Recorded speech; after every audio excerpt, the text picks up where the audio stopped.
over to streaming then. And we talked about this recently. I was shocked that this has come to streaming so quickly. It is Jay and Silent Bob reboot. Now, we talked about this a few weeks ago, didn't we? I know you were really looking forward to seeing it as well. Yeah, the Jay and Silent Bob on their own stuff is I'm a purist with this. I love Clerks.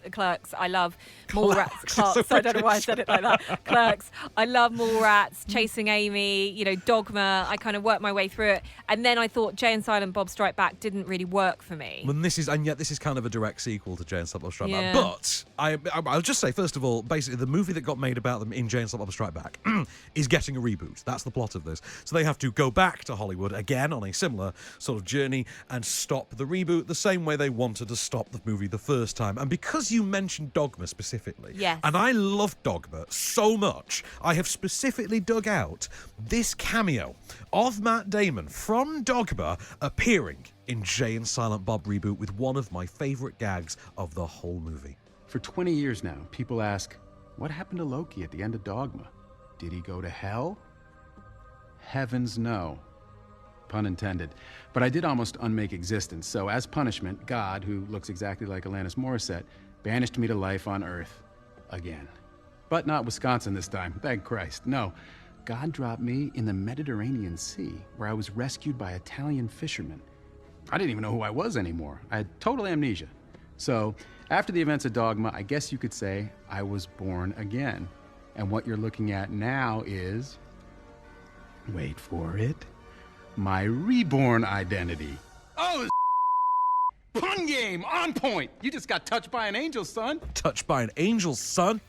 I love him so much. Do you know what? Alanis Morissette is making a comeback, and I saw this. Yeah, I watched her on this morning, yesterday morning, and it just made me think I need to rewatch Dogma. I have nothing but love for Alanis Morissette, and indeed all women in my life who in any way remind me of Alanis Morissette. So that is available on Amazon Prime from Friday the 13th of March. Good. I cannot recommend highly enough that you watch it. There is a Ben Affleck scene in it that more or less reduced me to blubber for completely personal to this franchise reasons, because I have such an emotional attachment to the Kevin Smith movies.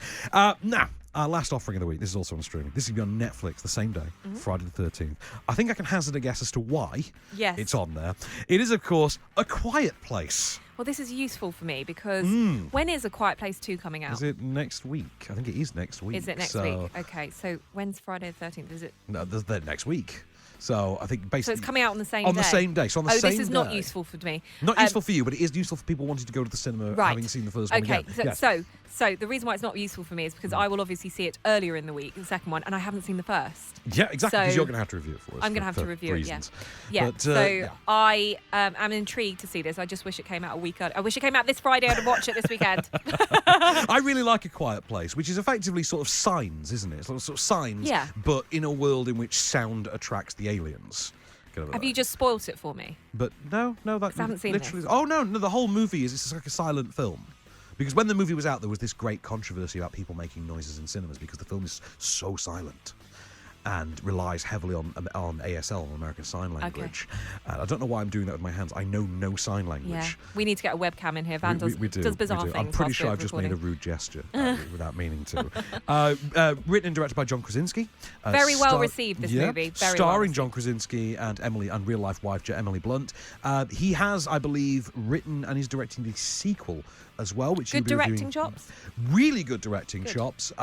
One might almost say you could read his fantastic directing chops as such. I'll let anyone decipher that code if they would like. They will be comic book fans. But interesting. I have hopes. That's all I'm saying. Read into those fantastic ideas. Do you know what I'm amazed at? Is it Friday the 13th films like this are coming out? There's no Friday the 13th horror movie. Because those rights are currently in development hell. Okay, fine. They really are. There's a lot of controversy around that. But, fine. Alas, we will get to talk about A Quiet Place next week when we talk about Quiet Place 2, obviously.